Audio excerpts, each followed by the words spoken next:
Hello, everyone. Welcome to Dialogue Matters program. I'm Zahra Tombul. I'm a volunteer in the Dialogue Institute of Austin, and I will be your MC for this event tonight with Mr. Moreau.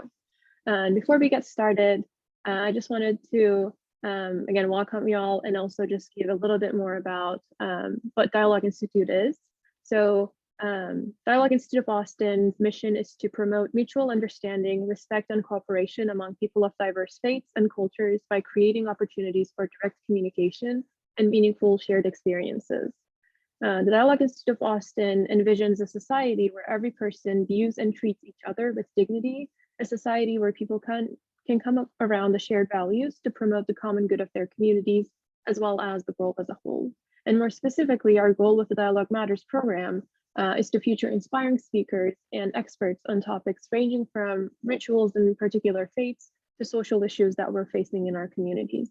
And tonight we're honored to welcome Mr. Walter Moreau on the topic of affordable housing in Austin.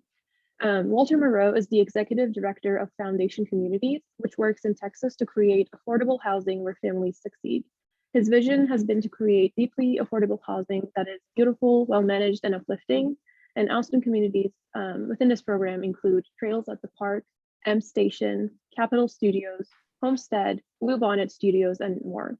And during his 30-year career, he has secured subsidy financing of more than $500 million to create more than 5,000 units of service-enriched, nonprofit-owned affordable housing. Foundation Communities operates 14 on-site learning centers and 7 supportive housing communities for the homeless. The Children's Home Initiative program provides intensive services to end homelessness for 150 families with children each year. And Foundational Communities offers an array of on-site health programs to its 7,000 residents as well. Mr. Moreau led FC to develop, or Foundational Communities to develop, the Prosper Financial Centers, which serve over 40,000 families each year. The organization is a leader in green building and its largest private producer of solar power in Central Texas. Mr. Moreau received the JAJ Fannie Mae Fellowship in 2007 and the Texas Houser Award in 2004. He holds a master's degree in public affairs from the University of Texas, LBJ School of Public Affairs. And with that, welcome, Mr. Moreau. The floor is yours. Thank you. All right, thanks, Zahra. I'm very honored to be here tonight and share with you about our work at Foundation Communities, talk more generally about affordable housing and homelessness. I love that this is the Dialogue Institute. So that to me means two-way communication. So your questions are very welcome. I guess go ahead and put questions in the chat. And then after my short presentation also, we'll just, I guess Zahra will moderate. You can raise your hand or just speak up. My passion, what I've spent my career the last 30 years doing is trying to really build beautiful, affordable housing in Austin for everyone, for folks in our community that are homeless, as well as for individuals that are working and just not making a lot of money, that may be making 20, 30, 40, up to 50,000 a year. And I'm proud to say we have 26 affordable housing communities now in all parts of Austin, north, south, east, and west, about 7,000 residents. About 1,000 of our residents are individuals as well as families and kids that have been homeless. So that's a piece of what we do. And then 6,000 of our residents are just lower income and if we weren't around, they'd probably be priced out of Austin. I thought I'd start with a story tonight, and this may specifically speak to homelessness, which is a huge issue for us in Austin right now. Before this started, Gunnar was mentioning arriving here 20 years ago, I guess from Turkey, to go to graduate school. And first impression was really struck by how many homeless folks were around. And that is a common experience, I think, for other folks from other countries that come here. In 2007, I had a chance to do a short fellowship, the Johnson Fellowship with the Fannie Mae, and they sponsored me to go over to London and spend a few weeks with a very old nonprofit there called Peabody Trust. Peabody's very large. They own, I think, 70,000 homes, affordable housing apartments in London. I don't want to get off track, but they started in 1860 by George Peabody, who was sort of the Bill Gates of his age. And he was an international finance guru. And what he wanted to do with the Queen of England was address poverty in London. And they did that through housing. So anyways, it was a real honor to go over and meet people doing similar work. We're not that old.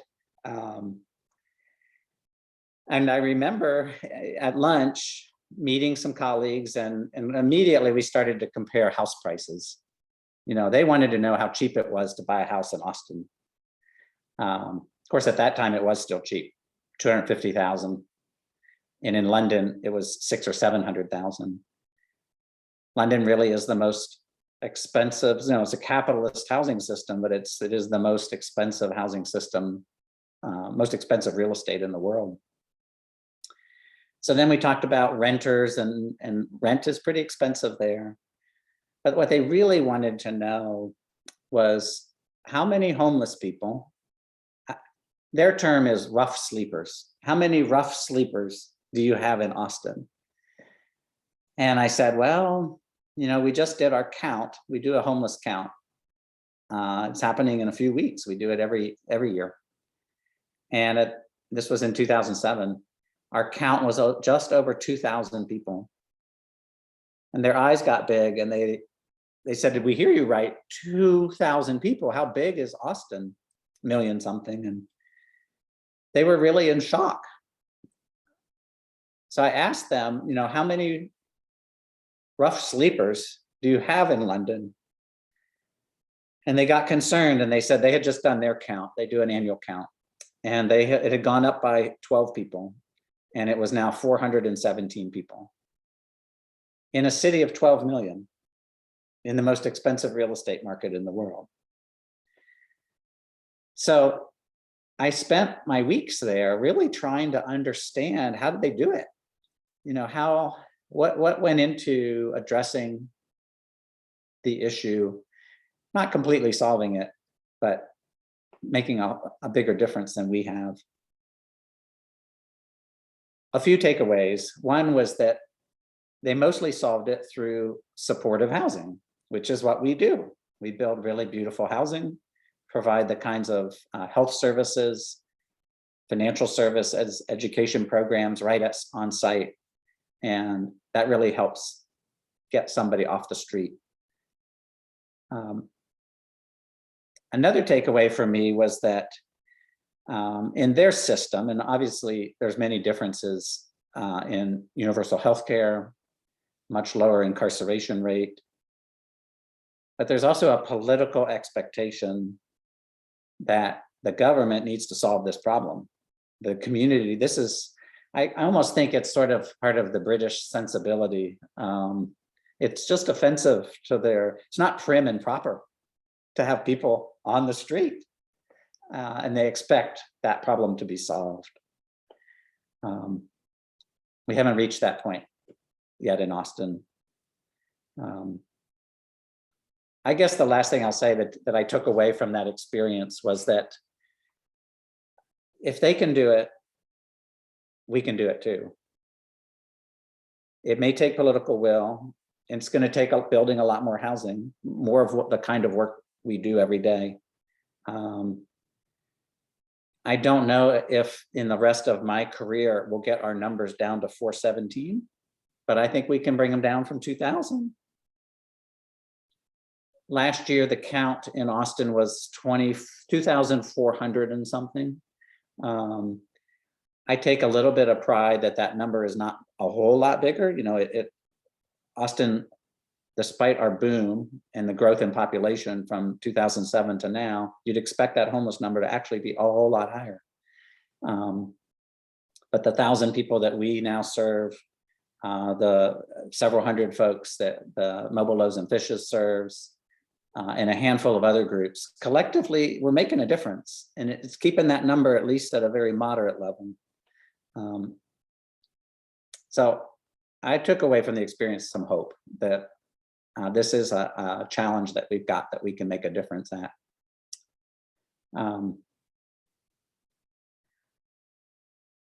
I think I will share my screen, and I wish we were in person and we were at Capitol Studios or Lakeline Station or Trails at the Park and you could see our properties. I can't do that, so I'm just going to share my screen and share some pictures of our properties. And maybe they are communities you've driven by and you've seen at some point. So bear with me here for a sec. And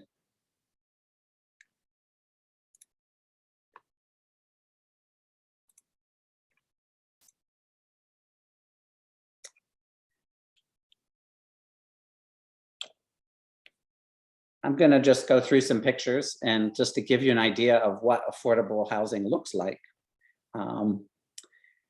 This is Capitol Studios. It's been open now about 6 years. It's right downtown. It's the first affordable housing that has been built in Austin downtown in about 50 years.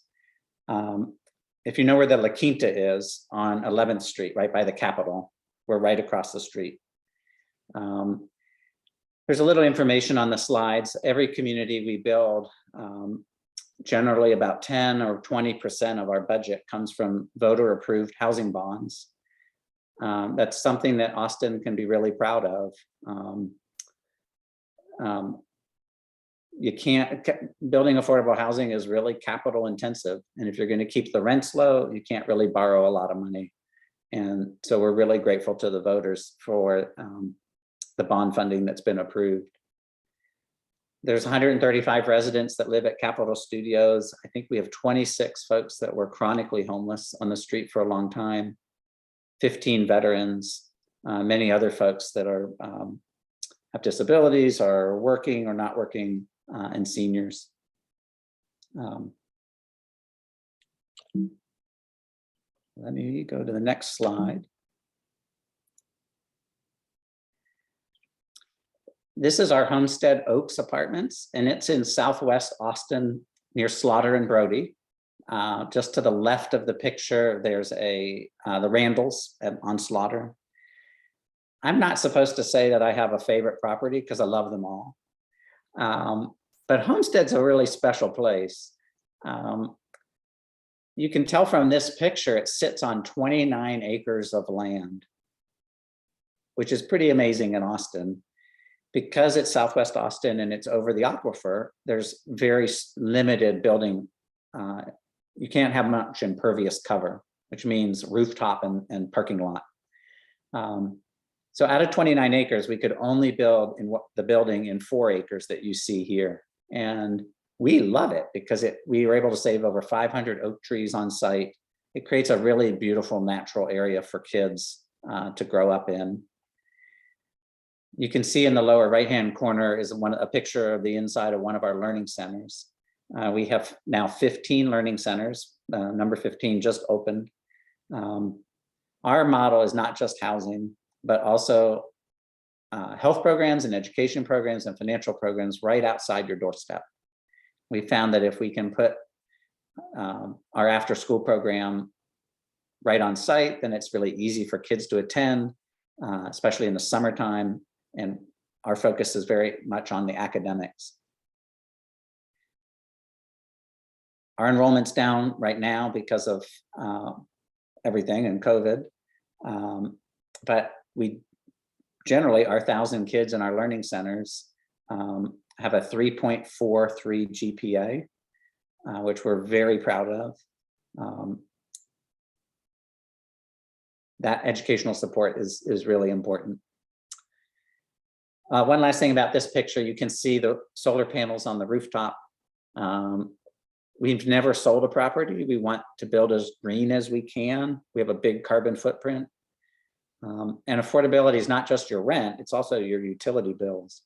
So these solar panels in particular are linked up to each individual unit. So every unit has a 3 kilowatt array that helps offset the utilities for that family.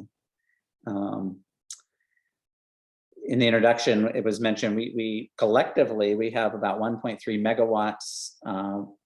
We were the largest private producer of solar power in Austin, but I think Tesla just passed us up. So that's, number 2 to Tesla. That's not too bad.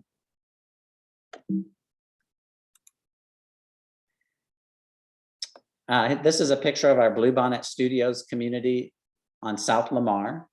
If your commute takes you up and down South Lamar, you've probably seen this building. I think it's across the street now from one of the COVID testing sites that has a long backup of cars blocking South Lamar. We've got 107 efficiency studios here, and it's a great community mix of folks. Some folks that have been homeless, veterans, people that are working. We have 5 apartments at Bonnet for musicians that were funded by a local music patron. We have 10 apartments for young adults that have aged out of foster care. I think we have 20 veteran apartments and 24 apartments for chronic homeless. So if we have a veteran who's aged out of foster care, plays music, and is chronically homeless, that's great because we tick all those boxes. Cardinal Point, opened a few years ago, is in Northwest Austin in the 4 Points neighborhood, near River Place, fairly affluent part of town. But a real need for affordable housing. There's tremendous job openings in the retail businesses from Lowe's and Walgreens and H-E-B and Concordia University. So we're really proud that we could build in that part of town.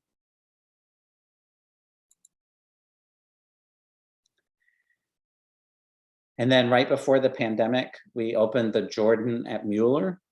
We're so happy that we were included in the planning for the old redevelopment of the Mueller Airport. It's 132 apartments. We had over 1,000 families apply to live here. It rented up right away, and everybody was moved in before March of 2020. And you can see another picture of one of our learning centers. I think that picture was taken during one of the food pantry days. We provide food pantries on every property that get a lot of use.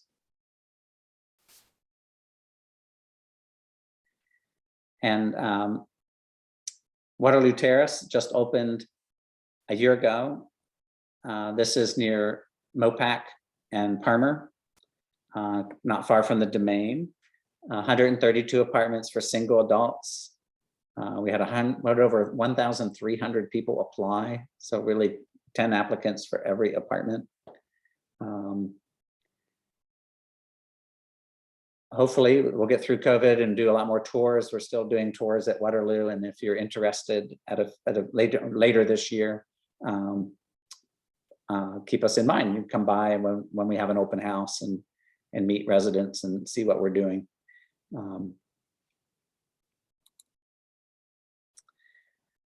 And I'll stop screen sharing here in a minute. I feel like these are my children, so I'm sharing my pictures of our communities. We're just excited. I love building, and we're excited to be able to welcome families home. Laurel Creek is on North Lamar, near Breaker. It just opened at Thanksgiving. We were able to get the keys in the hands of 4 of our first families that moved in. All 4 had been homeless. 2 were in the shelter, 2 were in their cars. This is the community building at Laurel Creek. It includes a child care center with open door preschool and a health center. And a few projects that are in the works. Parker Lane Apartments will break ground this spring. This is off kind of between Riverside and Old Torf, and the site of the old United Methodist Church, the Parker Lane United Methodist Church that closed. We feel really fortunate to partner with them on this site. They sold the land at a reasonable price, and part of the deal was they also require us to let them volunteer in the learning center and the food pantry, and we had to build some offices for their immigration program. And we just said, wow, that's a great deal. We'll take it. So this won't open really for a couple years. A few more pictures. Zilker Studios is also on South Lamar, just a few blocks from Blue Bonnet. It's a 7-story building on a ½ acre. We're excited again to be in a central location, 110 efficiency apartments. The Loretta is up by our Lakeline Station apartments. The picture on the left's a little bit dated now. They've framed up 3-4 stories. We have a big learning center a block away and the train station across the street.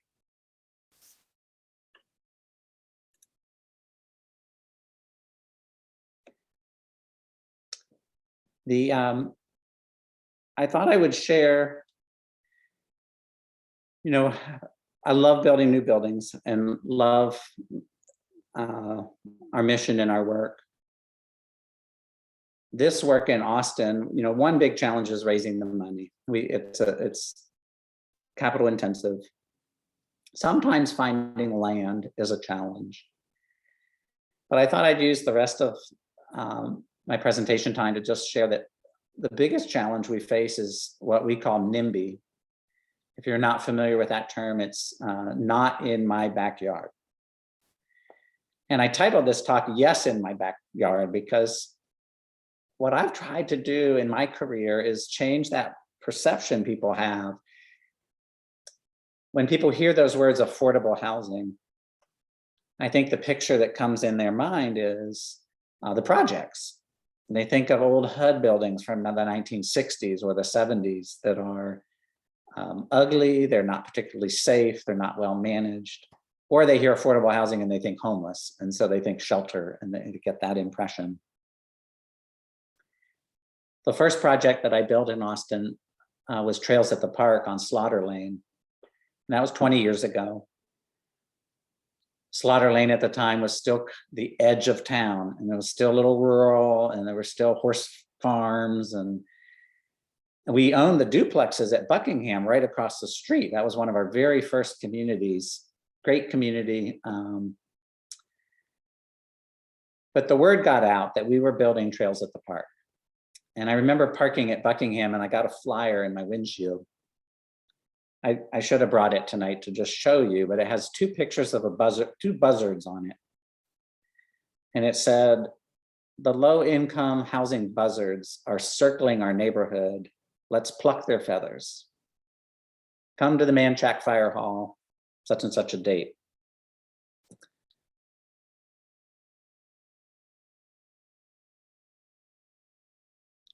When I got that, well, first off, it backfired. It was so over the top negative. The American Statesman ran an editorial the next week calling that out and saying, this is wrong. We need affordable housing in Austin. And I remember going to the Manchac Fire Hall, that it was a hot night. We did something really smart. We invited all our residents from Buckingham to come down there and show up. So there were angry people there saying, we got to stop this. No pitchforks, no flaming torches or anything, but you get the picture. And one by one, our residents stood up and talked about living at Buckingham and how they could afford it. And it was really nice. And then some angry neighbor guy would get up and rant. But as the night went on, they lost steam. My favorite guy that spoke, he wasn't a plant. He got up and he said, look, I'm the cable guy. I'm the guy that goes in and installs the cable in the apartments around town. I go in and out of every place. And those Buckingham duplexes are nice. The people are nice, and it's well maintained. If they do the same thing at Trails at the Park that they did at Buckingham, I'm all for it. So long story short, we prevailed and we got the support we needed, and we built Trails at the Park, and it's been a really amazing community and a learning center.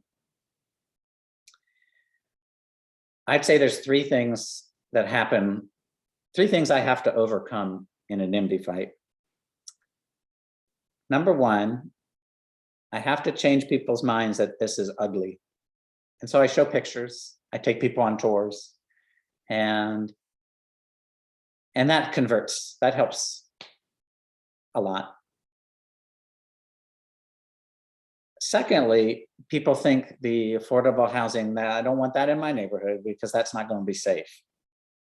So I have statistics, I have crime data, and we can show people that our levels of crime and numbers are very low, lower than the surrounding areas. But what I really talk about are the services, that our 1,000 kids have a 3.4 GPA, that we are doing Tai Chi and yoga and Zumba, and I think at Lakeline we even do belly dancing. I talk about our financial programs. We do income taxes now for 20,000 folks, families in Austin. We just finished, that actually started this week. We just finished health insurance enrollment. We enrolled about 3,500 families in December. Our communities are safe and actually lift people up.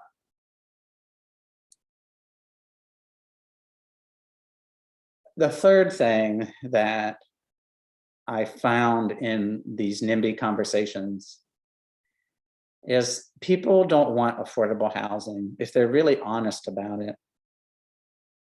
because they think that it's going to be those people, whatever they think those people are. Sometimes they'll come right out and say, but so when I'm talking to neighborhood groups, and what I would say to everyone on this presentation is you know somebody that needs affordable housing. I guarantee it. And it's, you can't live in Austin anymore. It might be somebody that is bagging your groceries. It might be your hairstylist. It might be the person watching your kids. Very often it's a friend, or it might even be somebody in your family that just needs an affordable place and a little bit of support. It's not those people, it's us. If we want Austin to be affordable, if we want to bring the number of homeless folks on the street down, bring those numbers back the other direction, then this is the kind of work we have to do. I showed you that picture of Homestead Oaks on 29 acres. When we were starting to build, we had to have, the neighborhood is actually 2 football fields away, so really far. But the house that was closest to us, I remember the husband and wife, they hosted a meeting, and I attended and I talked about our work. I think the husband was kind of okay with us, but the wife was not. They couldn't stop us. So we built Homestead. And then I remember he called me when we were leasing and he said, you know, I watched you build this apartments. It's a lot nicer than I thought it was going to be.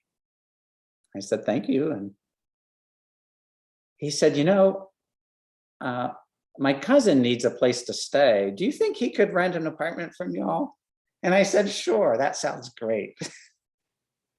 So yeah, we all know somebody that needs affordable housing in Austin.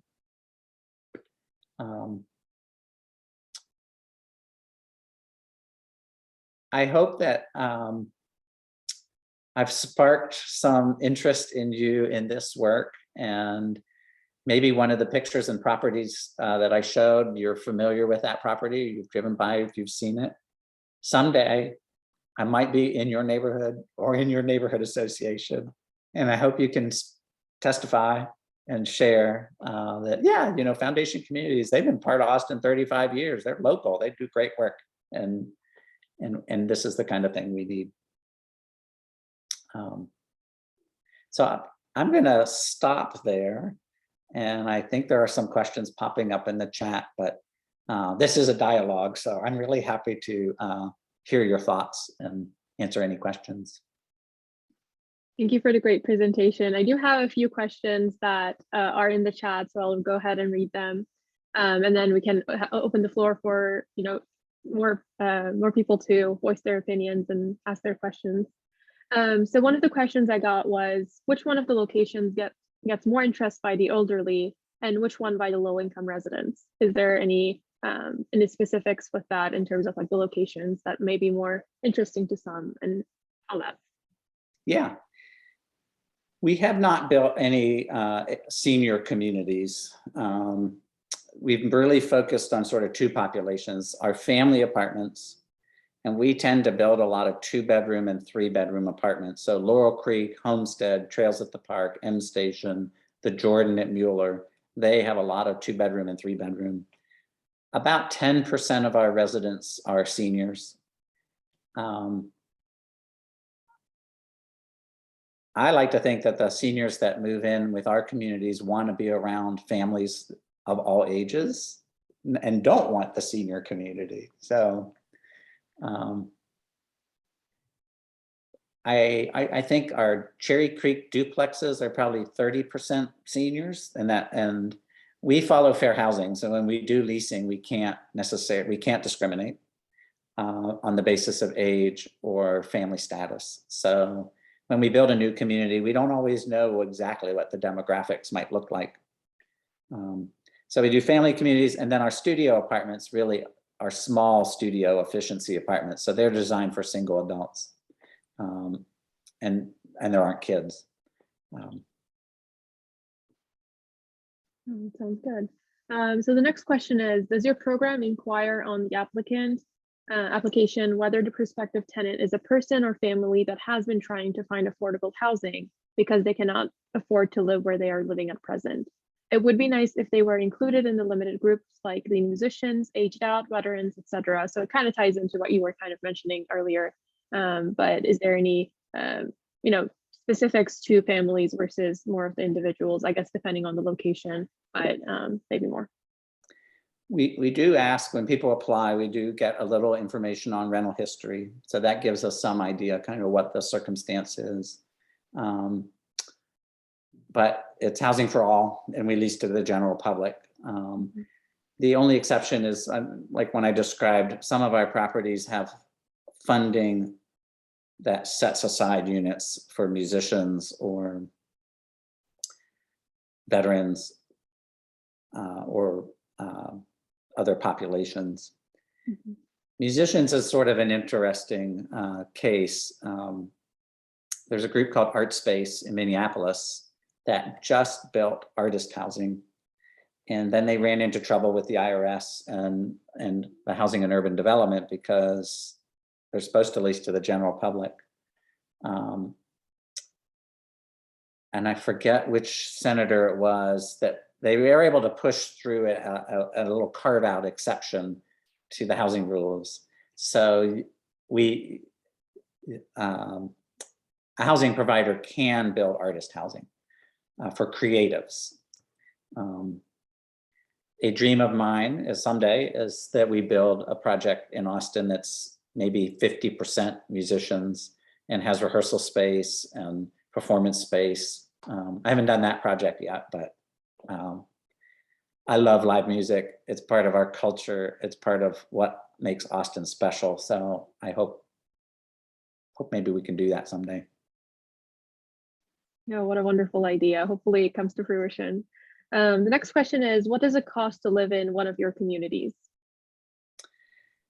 Yeah, the rents vary at different properties. Our studio apartments, about a third of the apartments have a rental voucher or subsidy from one of 12 programs. So the resident's portion of the rent might be $50 a month. 2/3 of those apartments are private pay. And so the average rent is in the $550 range, and that's all bills paid. Most of our 2-bedroom rents are $800 to $900 in that ballpark. One of the most surprising statistics for Austin,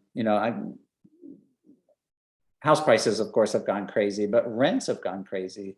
Average rents on average in Austin in the last 12 months have gone up 25%. Average rents are now about $1,500 a month.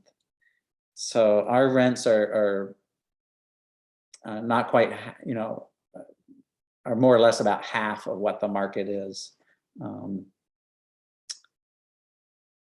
And more in demand. Yeah, and speaking of demand, we also have another question that's asking about what are the requirements for low-income families to be eligible? Is there a long waiting list? We do have a long waiting list pretty much everywhere. If you know somebody that needs housing, really my best advice is to look at our website. There's information about each property and the leasing criteria and how to apply. The secret tip is there's also a help phone number there, and I should memorize it off the top of my head, but if you call that number, Valerie, and there's 2 other staff are awesome at working with folks, especially folks in crisis situations. They can navigate our wait list and what we may have available, but also other resources in town. So I appreciate that question. And I would say check our website and don't hesitate to call that number. Perfect. And one other question on the chat is, do you have a lot of volunteers working for foundation communities? And if there are, how can we as volunteers help and serve? How can we get involved? Whoever asked that question, thank you, because we do need volunteers. Roger, you volunteered before, maybe you asked that. We have about 2,000 volunteers during the year. Right now, we have a good core group of tax center volunteers that sit down one-on-one with clients to do their taxes. Of course, we're doing appointments only right now, and desks 6 feet apart, and everyone's in a mask, but we're still doing that kind of one-on-one help. And we have a drop-off service too. So some people drop their paperwork off, and then it can get safely prepared. The learning centers have modified operations right now, but we love tutors for our kids. And we're really hoping we can get that back in full gear in February or March. We have some volunteer opportunities that are remote. When we open a new community, and this year we're going to open Zilker, Loretta, and an old hotel that we bought, Balcones Terrace. We do welcome home baskets. So companies, book clubs, other groups will put together basic household items to kind of get the apartment all set up and ready. We've done care calls and care cards, especially as people have been more isolated. We have a dozen different volunteer programs, and that's also on our website. So if anyone's looking for a really meaningful volunteer work, you can check that out. We do English classes on site, very popular, and that's of course been modified, but that's a real need in a lot of the communities.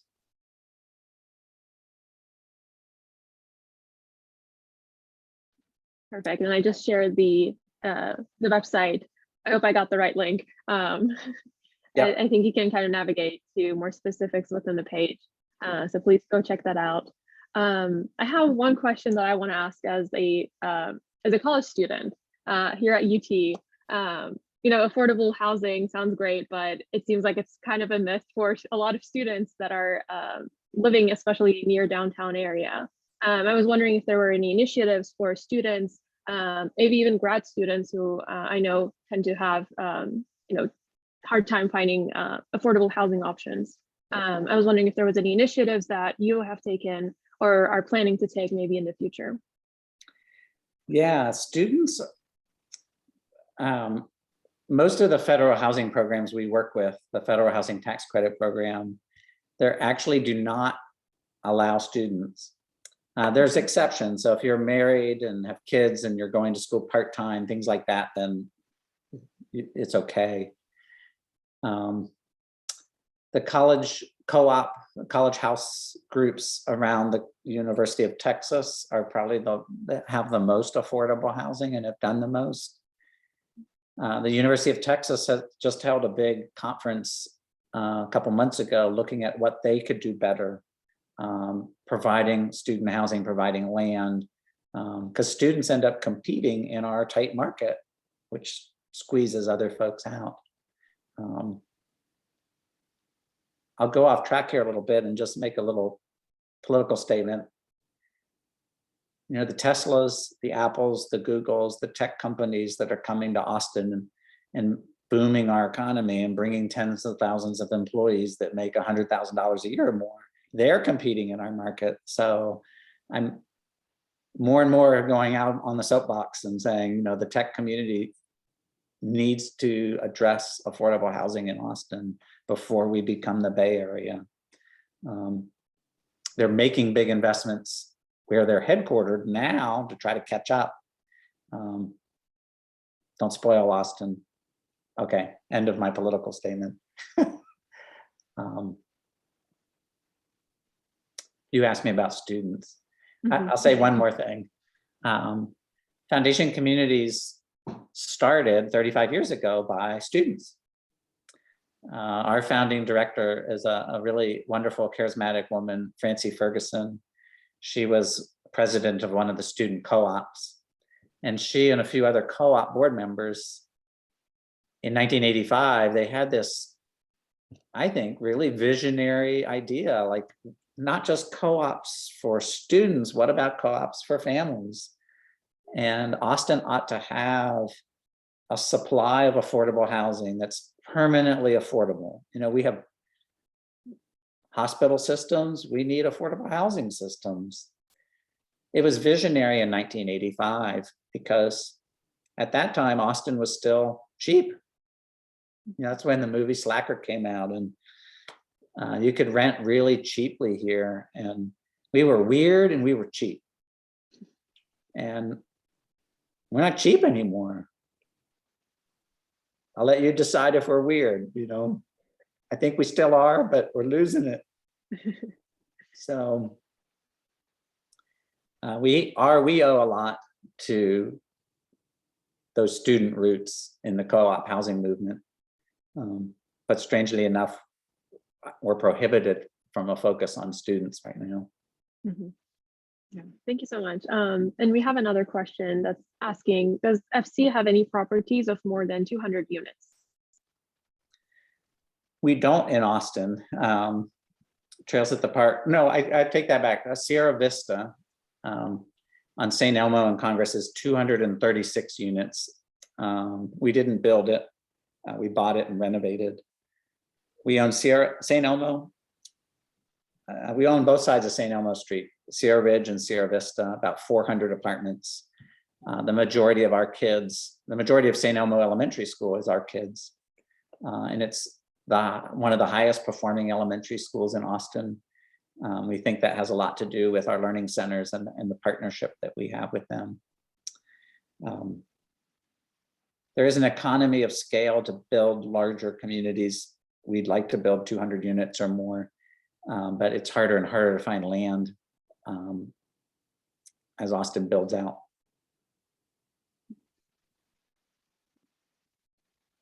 Thank you. And that was all the questions. Oh, there was another one. Perfect. How do we scale what Foundation Communities does to make a dent in homelessness and affordability? Gunnar, I asked for no hard questions. Part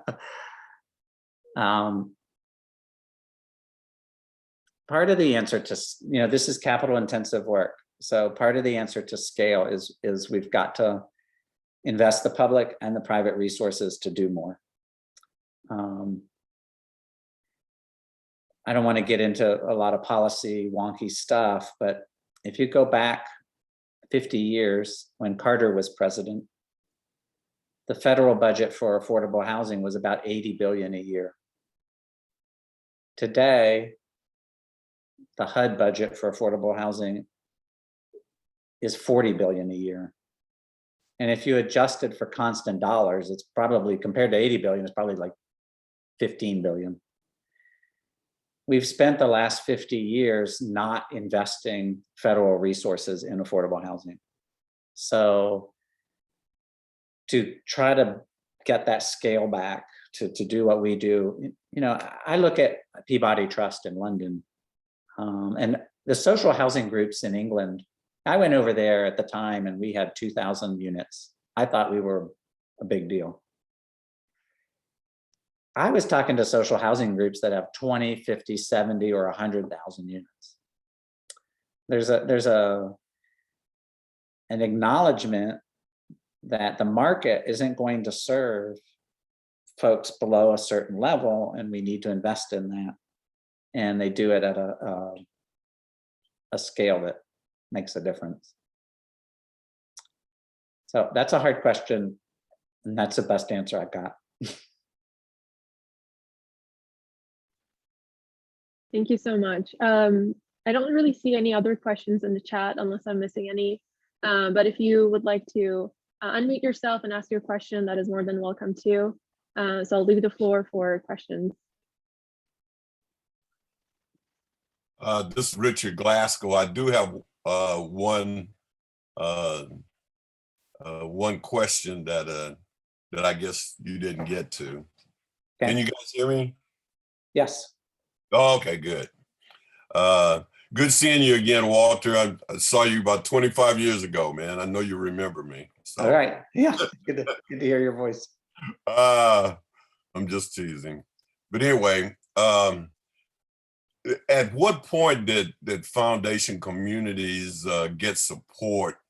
You felt like you were getting support from the city council and actually local businesses there in Austin to support affordable housing. What did you guys do to make that connections with the council and the business community? I live in Williamson County, and it's a little different than being in Austin, but you know, we're pedaling along as fast as we can. So if you could let me know, let us know what happened, what was the steps you guys went through to actually get that done. Yeah, I don't know that I can pinpoint a turning point, but I would say over the last 25 years, 25 years ago, if you did it, when people did polls of top issues in Austin, I think traffic was #1. Affordable housing was probably #8. It was maybe traffic and then education.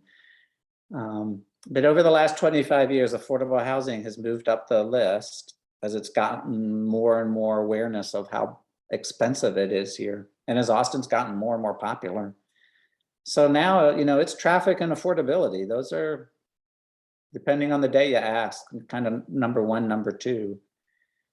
The political support from council, the awareness and private support from corporations, sadly, in a way it's grown, which is great, but sadly it's grown because the problem's gotten so bad. Maybe in Williamson County, the leaders just need to look south and see what's happened here, and you can see what's trending in your home prices and your rental prices. And I have talked to many leaders in Round Rock and Georgetown, and you have homeless folks in Williamson County. So people will get more enlightened as they become more aware of the challenge, and hopefully it's just not too late to make a bigger difference. I hope that answers your question a little bit. Thank you. Thank you. And also, if anyone from Williamson County, any leaders want to come see our communities, and Lakeline Station and Loretta are in Williamson County. We're across the county line. So okay, come on by, we'll do a tour. All right, will do. Thank you. Yeah. We have an raised hand by owner Kaya. So if you want to go ahead and ask your question. Thank you for this opportunity and also for the presentation. I have a quick question. If someone is eligible to apply, how long does it take to get a home. Get means, I mean, rent. Yes. Yeah. The waiting list, we have a waiting list by each property, and sometimes that list can move as quickly as a month. More often it's 6 months to a year, which is really challenging for families that, you know, need to find something sooner. Once you're on the list and the manager calls and says, we have an apartment that's going to be available in the next 3 weeks, come on in and do your paperwork, then it happens very quickly. You know, in a matter of weeks, somebody can be approved and move in. We'll have 3 communities opening this year: the Loretta, which is by Lakeline Station, Zilker Studios on South Lamar, and then our Balcones hotel conversion is in the Arboretum area. And I would say, if you're looking for an apartment in November, December, you got 3 options. And if you hurry, you know, if you get on the list quickly, your odds are really, really high. Another project we're working on is a partnership with Mobile Loaves and Fishes. They have land donated to build a new community village of tiny homes. And we're going to build 100 apartments next to it on Burleson Road. And we're really excited about it. And we'll be able to share programs and services, provide a little different type of housing than the tiny homes, especially for folks with disabilities or other needs. But I admire the work they do, and we share a lot of what we do. Thank you, sir. Do you have a link to visit? I think the link is in the chat. It's FoundCom or foundationcommunities.org, and all the housing information is on there. I just shared it again, so hopefully you can see that. Great. And we have, yeah, perfect, go for it. Yeah, I have a question, another question. Hopefully this is not hard. Okay. I just wonder about the turnaround, meaning how long do people or families stay in your communities, and do they look at your place as a permanent housing or a temporary stepping stone? And which one would you like them to look at? Which way you like them to look at your places? Yeah, great question. We track our turnover. That's the kind of the rate, the longevity that people stay. We track that every year, and I just made my note because I don't have a 2021 statistics, but it's up around 6-7 years average now. It's increased as rents have gone up in Austin. The turnover's gotten longer and longer because people don't have other options. We want to help our residents succeed in their goals, in their life. And that's really means different things to different people. When we first rented Garden Terrace, it's an old nursing home we converted on William Cannon. And I got to know a lot of the residents. We had 80 people in line on day one for 80 apartments. So I got to know some of the folks that moved in. One of the first residents, Gene, was an electrician, and he had a motorcycle accident, had damaged his leg badly, had become addicted to painkillers, went through rehab, went to the Salvation Army, and it got clean and sober. And so he only lived with us for 2 years. His goal was to get his electrical license again, start working again, get back on his feet, literally. And then he moved out. Another resident, the next person in line was one of the most beautiful people. Her name is Anne. She was a nurse in Austin for decades. And she had a heart attack, but recuperated from that, went back to work. A couple years later, had a second heart attack. And at that point, her doctor said, no, that's it. You can't continue to work. And she did not have family. She did not have a lot of savings.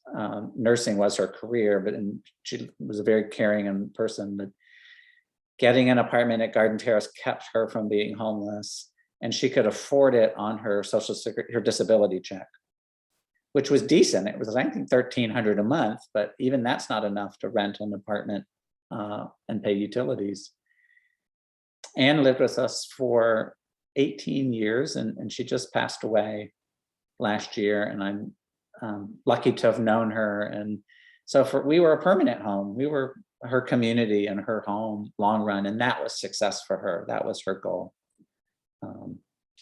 So we don't have a time limit, and it really is an individual, case by case.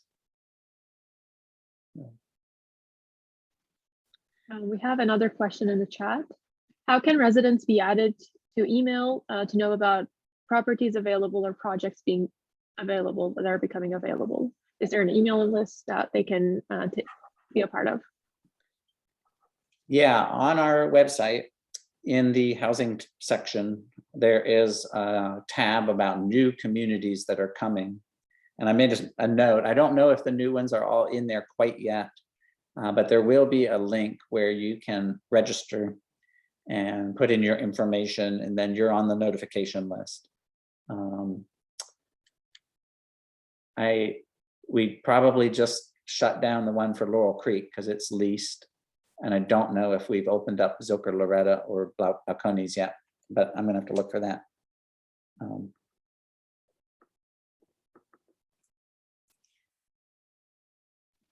One more question, maybe a request actually.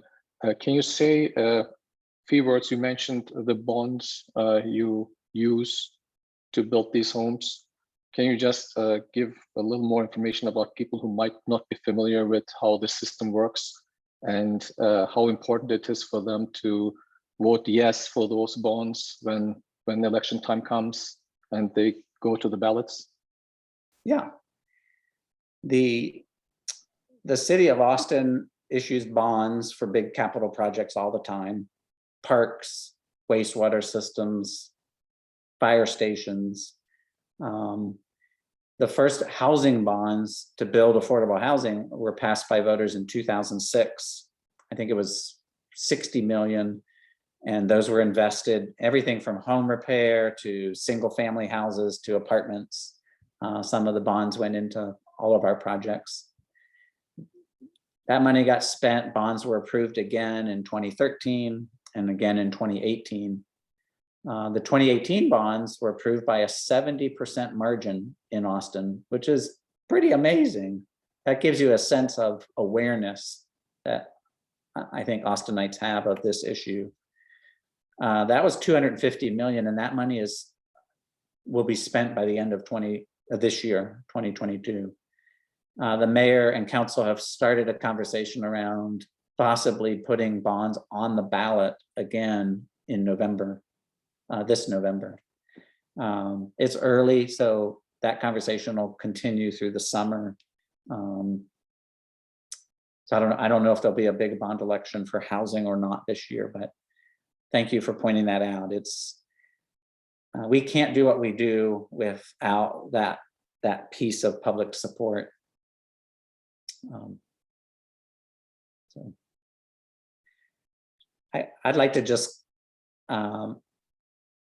close in saying thank you for sharing this hour and conversation, and I hope you'll take away from it that affordable housing can be really beautiful. It can really be uplifting, and it serves us. It's not those people. It's part of what we need as a community. If we want to be diverse and inclusive, we've got to build more affordable housing. So thank you for caring and for your time. Thank you so much. And we're getting thank yous from the chat as well. Thank you everyone for joining us, and thank you, Walter, for sharing with us some amazing work that you do in the foundation communities and your passion for it as well. It really speaks volumes, and I hope that we can gather more support through this this event, but also many more, and hopefully buy the bonds and everything as well. So thank you again. Awesome. And I hope this was really, informational for a lot of us. Yeah, come see us when it's safe. Come on a tour. Thank you.